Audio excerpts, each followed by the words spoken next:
మన సనాతన ధర్మం గొప్పతనాన్ని చెప్పే Hinduism and science episode comments లో ఒకతను ఇలా కామెంట్ చేశాడు. సనాతన ధర్మంలో చేసే ప్రతి పని వెనకాల ఒక సైన్స్ ఉంటుంది అని అంటావు కదా, మరి సతీ సహగమనంలో కూడా ఒక సైన్స్ ఉంది అని అంటావా అని ఒకతను కామెంట్ చేశాడు. నువ్వు ఒక హిందూ అయిండి నీ ధర్మం గురించి ఏమీ తెలుసుకోకుండా నువ్వు ఇలా మాట్లాడడం తప్పు. సరే, నీ క్వశ్చన్కి సమాధానం తెలుసుకోవాలంటే ముందుగా ఈ ప్రశ్నలకి నీకు సమాధానం తెలిసి ఉండాలి. అసలు ఈ సతీ సహగమనం మన పురాణాల్లో నిజంగానే ఉందా? ఈ సతీ సహగమనం ఎందుకు జరిగేది? మన దేశంలో నిజంగానే ఆడవారిని క్రూరంగా హింసించి కొట్టి చనిపోయిన తన భర్తతో పాటు మంటల్లో వేసేవారా?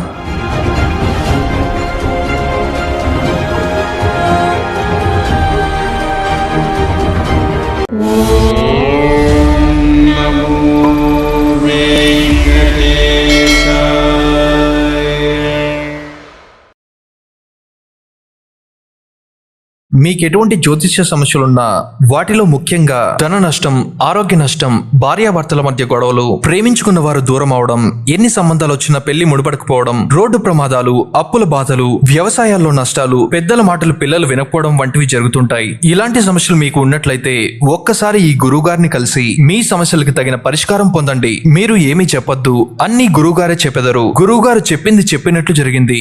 నమ్మకంతో రండి, ఆయురారోగ్యాలతో వర్ధిల్లండి. మన పురాణాల్లో సతీ సహగమనం లేదు అనగానే ఇక కొంతమంది కామెంట్స్ చేయడానికి సిద్ధంగా ఉంటారు.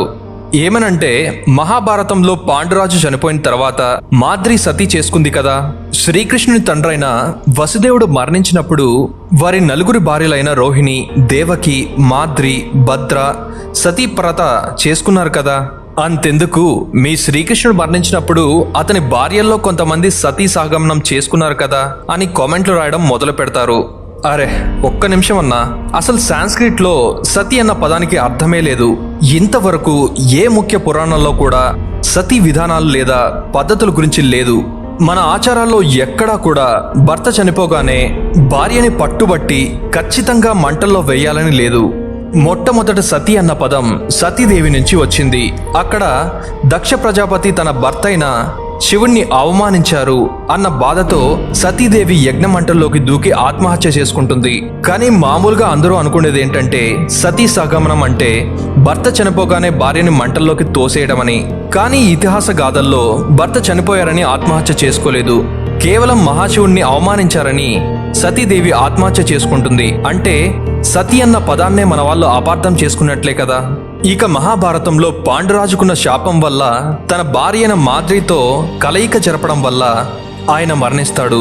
భర్త చావుకి పరోక్షంగా కారణమయ్యానని పశ్చాత్తాపంతో మాద్రి సతీప్రత చేసుకుంటుంది.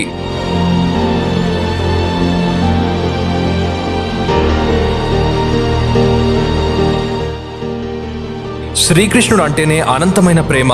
ఆయన ప్రేమకి ఎవరైనా లొంగాల్సిందే. మనుషులే కాదు, ఆయన ప్రేమకి పక్షులు, లేగదోడలు, ఆవులు, జంతువులన్నీ సైతం వేణుమురళి గానానికి ప్రేమతో పరిగెడుతూ ఆయన చెంత చేరేవి. శాపం కారణంగా తపోవనంలో ఆయన మరణించాక అంతటి ప్రేమ ఇక ఉండదు అన్న బాధతో వారి భార్యల్లో కొంతమంది కృష్ణుడు లేని ఒంటరి జీవితాన్ని గడపలేక అడవుల్లోకి వెళ్లి మరణిస్తారు. అంతేకాని ఎవరు కూడా వారిని సతీ సహగమనం చేసుకోమని బలవంతం చేయలేదు. మీరిక్కడ ఒక ప్రశ్న అడగచ్చు, అలా చేసుకోవడం కూడా తప్పే కదా, వారిని ఆపాలి కదా అని. అజ్ఞానంతో, ఆవేశంతో ఆత్మహత్య చేసుకునే వారిని ఆపచ్చు. సర్వం తెలిసి ఈ శరీరాన్ని వదులుకోవాలనుకున్న వారిని ఎవరు ఆపగలరు? రామాయణంలో ఎక్కడా కూడా దశరథుని కుటుంబంలో కానీ రావణాసురుడి కుటుంబంలో కానీ సతీ సహగమనం చేసుకున్న దాఖలాలే లేవు. అసలు ఏ స్మృతిలో కూడా ఆ సతీ పద్ధతి ఎలా చేయాలి అన్న సూచనలు కానీ విధానాలు కానీ ఎక్కడా కనిపించవు. మరి సతీ అన్న పదం ఎందుకొచ్చింది అంటే, ఎప్పుడైతే మన దేశానికి పొరుగు దేశాల వారు దోచుకోవడానికి రావడం మొదలైందో అప్పుడే సతీ ఆచారం అత్యధికంగా మొదలవుతూ వచ్చింది. మీరు పద్మావత్ సినిమా చూశారనుకుంటున్నా. అందులో ఒక హిందూ రాజైన మహార్వాల్ రతన్ సింగ్ ని చంపి అలాదిన్ ఖిల్జీ అనే బాద్షా రాణి పద్మావతిని అనుభవించాలని తీవ్రంగా ప్రయత్నిస్తాడు. తమ ఆత్మగౌరవాన్ని కాపాడుకోవడానికి పద్మావతి, అలానే రాజ్యంలోని మహిళలు, ఆడపిల్లలు, ఆఖరికి గర్భవతులు కూడా మంటల్లోకి దూకి ఆత్మహత్య చేసుకుంటారు. ఆ సినిమా యథార్థ సంఘటనల ఆధారంగా తీసుకున్నది. అక్కడ ఎవరిని మంటల్లోకి తోసి సతీ చేయించలేదు. మొఘలులు, సుల్తాన్లు, ఆఫ్ఘన్లు, బ్రిటిష్, డచ్, పోర్చుగీస్ వారి ఆక్రమణలు భరించలేక మన ఎంతో మంది రాజులు కథన రంగంలో వీరమరణం పొందాక అప్పటి వరకు ఉన్నతమైన స్థాయిలో గౌరవంగా బ్రతికిన వారి మహారాణులు తాము బానిసత్వంలో బ్రతకలేక తమ శీలాలను కాపాడుకోవడానికి సతీ సహగమనం చేసుకున్నారు. ప్రాణం కన్నా మానం గొప్పది అని భావించే గొప్ప స్త్రీమూర్తులు పుట్టిన దేశమిది. మన దేశంలో జరిగిన ఒక యథార్థ సతీ కథ గురించి చెప్తాను వినండి. క్రీస్తు శకం 606వ సంవత్సరం పద్మావతి అనే రాణి తన భర్త అనారోగ్యంతో ప్రాణాలతో పోరాడలేక ఇక చనిపోబోతున్నారని తెలిసి ఆమె మంటల్లోకి దూకి సతీ చేసుకోవాలని నిర్ణయించుకుంది. ఇదే విషయాన్ని తన కుమారుడైన యువరాజైన హర్షకు చెప్తుంది. దానికి ఆయన అస్సలు అంగీకరించడు. ఆమెను ఆపడానికి హర్ష ఎంతగానో ప్రయత్నిస్తాడు. అప్పుడు ఆ మహారాణి ఇలా అంటుంది, మీ నాన్న బ్రతుకున్నన్ని రోజులు నేనొక శివంగిలా, ఒక సింహానికి సహచరిలా బ్రతికాను. ఇప్పుడు మీ తండ్రి చనిపోయాక ఆ రాజసం, ఆ పౌరుషం నాలో ఉండదు. అందుకే నేను సతీ చేసుకుంటున్నాను అని చెప్పి సతీ సహగమనం చేసుకుంటుంది. ఇక్కడ కూడా ఆమెను ఎవరూ మంటల్లోకి తోయలేదు. మామూలుగా సతీ ప్రథ జరిగితే ఆమెను ఒక దేవతలా పూజిస్తారు, శిలా శాసనాలు వేయిస్తారు. అలా జరిగినవి, అలాంటి శిలా శాసనాలు, ఆలయాలు దేశంలో చాలా అంటే చాలా అరుదుగా ఉన్నాయి. సాధారణ కుటుంబాలలో సతీ జరగడం అనేది చాలా అరుదుగా జరిగేది. బ్రిటిష్ వారు మన దేశాన్ని పరిపాలించేటప్పుడు మన సనాతన ధర్మాన్ని కూకటి వేళ్లతో సహా పెకిలించాలనుకున్నారు. దానికి వారు వేసిన మాస్టర్ ప్లాన్ మన ఆచారాలను చెడు ఆచారాలుగా ప్రచారం చేయడం. 1795లో ఒక బ్రిటిష్ అతను ఇలా రాశాడు, భారతదేశంలో సతీ సహగమనం ఖచ్చితంగా చేస్తారు. అది విశ్వాసవంతమైన ప్రతి హిందువుని భార్య ఆచరిస్తుంది. బెంగాల్లో ప్రతి ఏటా 7,000 నుంచి 14,000 మందిని సతీ ప్రథ చేస్తున్నారని, ఇంకా మిగిలిన భారతదేశంలో ఎన్ని ప్రథలు, ఎన్ని జవహార్లు జరిగింటాయో అర్థం చేసుకోండి అని విలియం వర్డ్ దుష్ప్రచారం చేశాడు. 1757 నుంచి 1829 వరకు 70,000 మంది కేవలం బెంగాల్లో సతీ చేసుకున్నారని లెక్కలు చూపించుకుంటూ వచ్చారు. మరికొంతమంది అయితే 10 లక్షల మందిని బెంగాల్లోనే చంపేశారని దుష్ప్రచారాలు చేస్తూ రిపోర్ట్లలో లెక్కలు ఎక్కించారు. ఆ రిపోర్ట్లలోని లెక్కలు ఎలా వచ్చాయి అన్నది వాళ్ళు ఏనాడూ ఆధారాలు చూపించలేదు.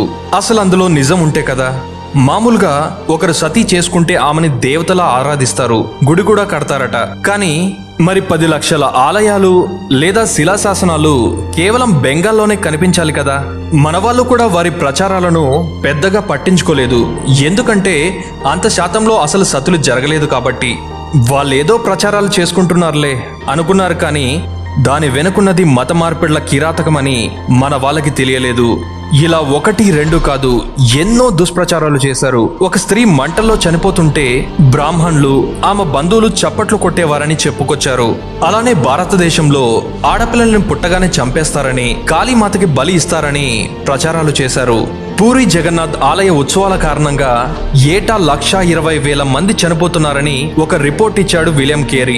అలానే 1811లో ఒక క్రిస్టియన్ రీసెర్చర్ తన బుక్లో ఈ జగన్నాథ్ ఆలయ ఉత్సవం చాలా ప్రమాదకరం, ఇందులోని మంత్రాలు చెడును సూచిస్తున్నాయి, దీనిని వెంటనే ఆపేయాలి అని రాశాడు. ఇవంతా వాళ్ళు ఎందుకు చేశారంటే వాళ్ళ మిషనరీస్ భారతదేశానికి రప్పించి ఇక్కడున్న వారిని మత మార్పిడులు చేయించాలని, అమాయకులైన మన వాళ్ళని నమ్మించి మీ ఆచారాలు ఇటువంటివి అటువంటివి అని వాళ్ళ బ్రెయిన్ వాష్ చేసి డబ్బులిచ్చి మరీ వారిని కన్వర్ట్ చేస్తున్నారు. ఇక్కడ బాధాకరమైన విషయం ఏంటంటే ఇంత జరుగుతున్నా ఎవరో ఏదో చెప్తున్నారని, నా దేశం మూఢనమ్మకాల దేశం, అనాగరిక దేశం అని చెప్పగానే అవునవును అని కొంతమంది మన వాళ్ళే చప్పట్లు కొడుతున్నారు. భారతదేశంలో పుట్టిన నువ్వు మన దేశంలో నిజంగా ఏం జరిగిందో తెలుసుకోవాలి. నీ దేశాన్ని ఎన్ని విధాలుగా దోచుకున్నారో తెలుసుకోవాలి. నీ దేశం ఎన్ని కష్టాలు పడిందో తెలుసుకోవాలి. ఇవన్నీ తెలిపేందుకు మేం ఎంతో రీసెర్చ్ చేస్తున్నాం. దానికి మీ నుంచి మేము కోరుకునేది ఒక్క సపోర్ట్ మాత్రమే. దయచేసి మన ఛానల్ని సబ్స్క్రైబ్ చేసి సపోర్ట్ చేయగలరు. ఫైనల్గా భారతదేశానికి స్వతంత్రం వచ్చాక మన దేశంలో కేవలం 40 సతీ సహగమనాలు జరిగాయి. చివరిగా భారతదేశంలో సతీ ప్రథ సెప్టెంబర్ 4, 1987లో ఒక 18 ఏళ్ల రూప్ కన్వర్ అనే అమ్మాయి చేసుకుంది. 1987 జనవరి రాజస్థాన్లోని దివ్రాలా అనే గ్రామంలోని మాల్సింగ్ అనే వ్యక్తితో ఆమెకు వివాహం జరిగిన కేవలం 7 నెలలకే ఆయన అనారోగ్యంతో మరణించాడు. ఆమెను ఆపడానికి ఎంతో మంది ప్రయత్నించినా చివరిగా పెద్దలు ఎంత చెప్పినా ఆమె వినలేదట. చివరిగా రూప్ కన్వర్ చితిలో కూర్చుని చనిపోయిన తన భర్తని తన పైన పడుకోబెట్టుకుని గాయత్రి మంత్రం చదివిందని, మొదట తన వెంట్రుకలు కానీ బట్టలు కానీ కాలేదని, ఆమె మంటల్లో కాలిపోతున్న ఒక్కసారి కూడా అరవలేదని కొంతమంది గ్రామస్తులు చెప్పారు. ఏది ఏమైనా ఈ కేసు అప్పట్లో దేశంలో సంచలనం రేపింది. The commission of Sati prevention act 1987 అని వెంటనే మార్పులు చేశారు. చనిపోయిన రూప్ కన్వర్ని ఒక దేవతలా చూసి ఆమెకి ఒక చిన్న ఆలయాన్ని చేసి కీర్తించేందుకు ప్రయత్నించిన 45 మంది పైన కేసెస్ పెట్టారు. ఆ కేసు 32 ఏళ్ల పాటు సాగిందట. అందులో 25 మందిని నిర్దోషులుగా తేల్చగా 6 మంది చనిపోగా 5 మంది పరారీలో ఉన్నారని, మిగిలిన 9 మందిపై విచారణ ఇంకా సాగుతూనే ఉందని చెప్తున్నారు. సో ఫైనల్ గా నేను చెప్పేది ఏంటంటే, అప్పటి పరిస్థితుల వల్ల మహారాణులు తమ గౌరవాన్ని మానాన్ని కాపాడుకోవడానికి సతీ ప్రథ చేసుకోవడం వల్ల అది ఒక స్టేటస్ గా భావించి కొంతమంది అమాయకులు సతీ ప్రథ చేసుకున్నారు. అంతేకాని మన పురాణాల్లో ఎక్కడా కూడా సతీ చేసుకోవాలని, భర్త చనిపోగానే ఖచ్చితంగా చనిపోవాలని అస్సలు లేదు.